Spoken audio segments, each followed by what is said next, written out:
La direction du FC Barcelone a invité les journalistes à visiter le stade Spotify Camp Nou et à découvrir l'avancement des travaux dans ce fief des Blaugrana, ainsi que les projets futurs du stade. Le FC Barcelone a ouvert les portes du stade Spotify Camp Nou aux journalistes après plus de 2 ans. Un match s'y est déroulé en mai 2023. Les travaux de rénovation du stade ont ensuite débuté, et ils se poursuivront également pendant longtemps. Le stade semble être en excellent état après l'achèvement de la première phase de construction, qui permettra à Barcelone d'accueillir 27 000 spectateurs répartis entre le côté sud et la tribune principale. Je pense que cet exercice témoigne d'une transparence exemplaire. Nous vous avons présenté le stade dans son état actuel, approuvé par le service des travaux et par SCE, qui certifie le bon état des installations. Aujourd'hui, nous avons découvert le nouveau stade Spotify Camp Nou. Cette visite exceptionnelle nous a permis de découvrir les secrets les plus marquants de ce nouveau stade, riche en innovation. Très différent de l'ancien, son retour est certes complexe, mais je ne pense pas qu'il soit loin cette saison. Aujourd'hui, nous vous présentons tous les secrets du nouveau stade Spotify Camp Nou de Barcelone. Rejoignez-nous, abonnez-vous et activez la cloche. Un sentiment d'émerveillement vous envahit dès que vous entrez dans ce stade. L'absence a été longue, plus de 2 ans. Le dernier match au stade Spotify Camp Nou remonte à mai 2023, lors de la saison où Barcelone a remporté le titre de champion. Le stade Spotify Camp Nou était également présent. Il était magnifique, mais aujourd'hui, nous sommes entrés par le côté sud, celui qui se trouve entre les buts sud et la tribune principale. Cependant, force est de constater que les changements sont considérables. Le tunnel qui mène à l'intérieur ne ressemble en rien à l'ancien. Tout est neuf, tout est unique, franchement. En entrant, on découvre ses couleurs. Le Spotify Camp Nou, dans son nouveau look, est magnifique avant même la fin des travaux. Le 3e étage est encore en construction, et la toiture du stade sera installée une fois celle-ci terminée. Ce qui retardera sans doute le retour.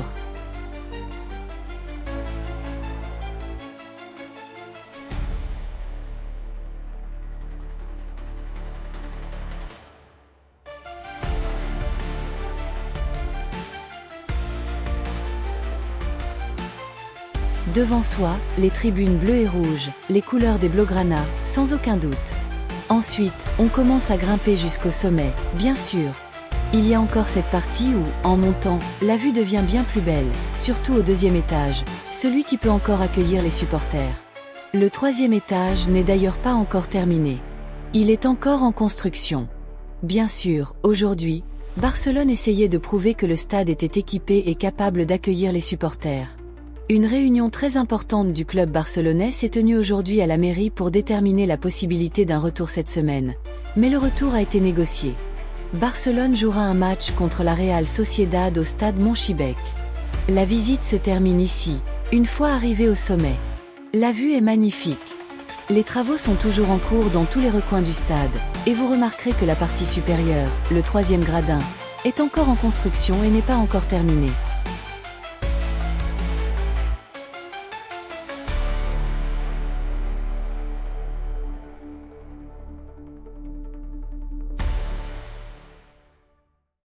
Actuellement, si l'on souhaitait jouer un match avec tous les sièges existants, on pourrait accueillir 60 000 spectateurs.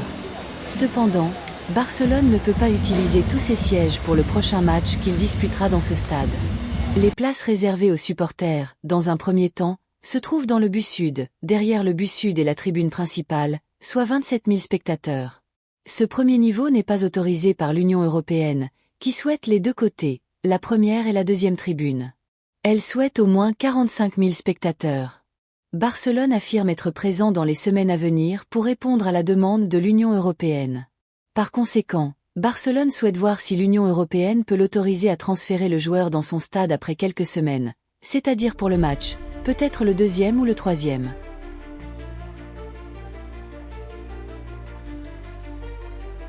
Il s'agira d'une exception de la part de l'Union européenne, si elle l'accepte, bien sûr, sans aucun doute. Par conséquent, Elena Ford n'a pas exclu la possibilité que Barcelone joue les matchs de championnat actuellement diffusés sur Spotify Camp Nou, lorsque la municipalité le permettra, ainsi que les matchs de Ligue des Champions à Montjuïc jusqu'en février. Nous verrons ensuite s'il est possible de jouer en février au stade, Camp Nou si vous continuez la visite jusqu'au sommet.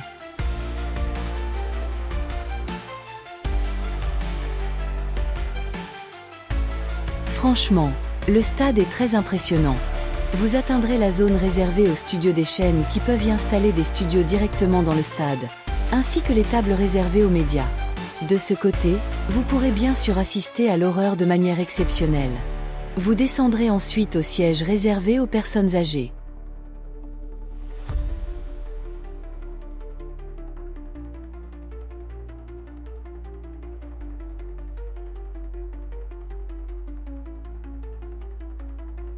Au sommet, on accède à la zone réservée aux médias, d'où la vue est imprenable. Au niveau inférieur, on accède à la zone réservée aux VIP, où les sièges sont différents du reste du stade. L'objectif est de retrouver Spotify Camp Nou pour tous les matchs. La question de l'UEFA est liée au règlement de l'UEFA. Pour l'instant, nous commençons dans le Montjuic, et de là, comme nous prévoyons également de terminer la phase B1, qui autorise les matchs dans le cadre de l'UEFA, le stade sera également prêt dans les prochaines semaines.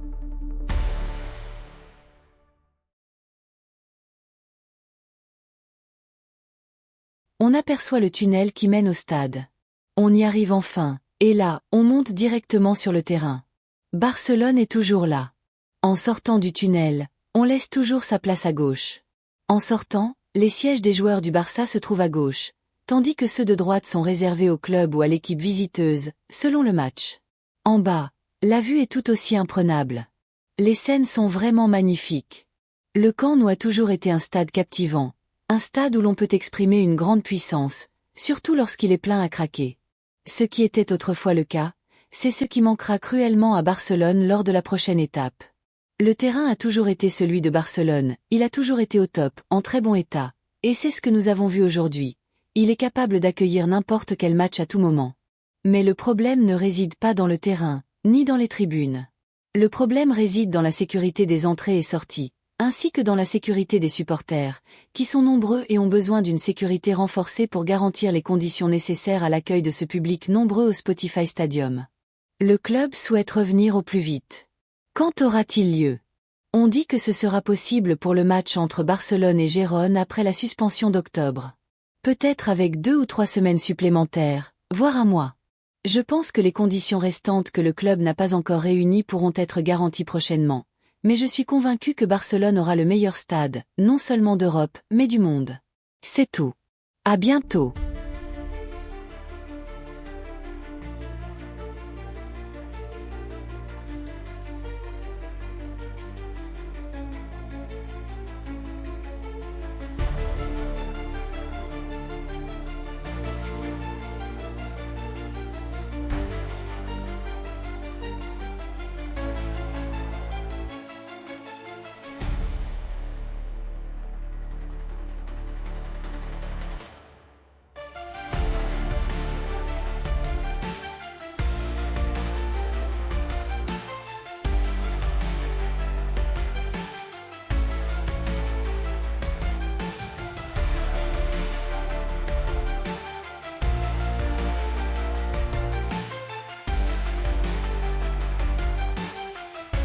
Les sièges VIP sont, bien sûr, extrêmement luxueux, incomparables. C'est sur ces sièges que Joan Laporta mise, et tout cela. L'espace au-dessus du 2e étage est également réservé au bar VIP, lui aussi en construction.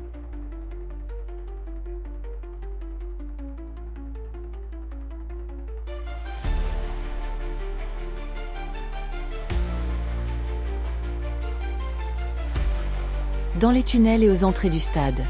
La situation semble bonne et les supporters peuvent entrer sans problème. Voyons maintenant quelles portes sont disponibles. Nous avons vu une porte, mais pas les autres. Mais d'après ce que nous avons vu, tout semble aller pour le mieux. Cependant, il semble également qu'Albaradia estime que des améliorations doivent encore être apportées pour que l'équipe puisse disputer des matchs et recevoir ses supporters. Après cette zone réservée aux VIP, on trouve bien sûr des places de parking modernes, toutes réservées aux voitures électriques. On descend ensuite pour rejoindre les vestiaires des équipes visiteuses et invitées. Bien sûr, les vestiaires de l'équipe du FC Barcelone et de l'équipe visiteuse sont similaires. Il n'y a aucune différence entre les deux salles. Nous avons vu la salle du club barcelonais, et en sortant,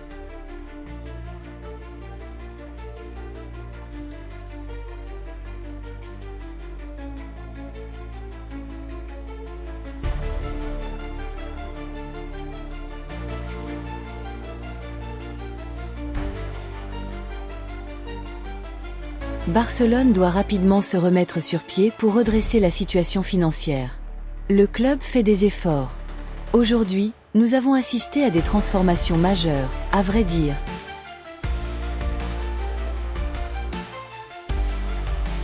Le stade a été construit dans un style moderne, une grande partie des places de parking étant réservées aux voitures électriques. En bas, on accède aux vestiaires des équipes à domicile et visiteuses, qui sont identiques. On sort de la salle et on entre dans le tunnel menant au terrain. Cette zone, à gauche du tunnel, est réservée à Barcelone. Le terrain est en parfait état et peut accueillir n'importe quel match. La tournée se termine au Camp Nou, en attendant le retour attendu, que le club espère voir le plus rapidement possible, au nom du batteur de Bisport. La municipalité de Barcelone a refusé d'accorder au FC Barcelone la licence pour jouer son match de dimanche prochain contre la Real Sociedad au stade Spotify Camp Nou. Par conséquent, le club catalan disputera son match de la 7e journée de la Liga au stade olympique Montjuïc. La municipalité a décidé qu'il y avait une violation de sécurité, empêchant l'équipe de jouer au Camp Nou. Le club catalan avait précédemment annoncé que son prochain match de Ligue des Champions contre le Paris Saint-Germain se jouerait au stade olympique, qu'il a accueilli ces 2 dernières saisons.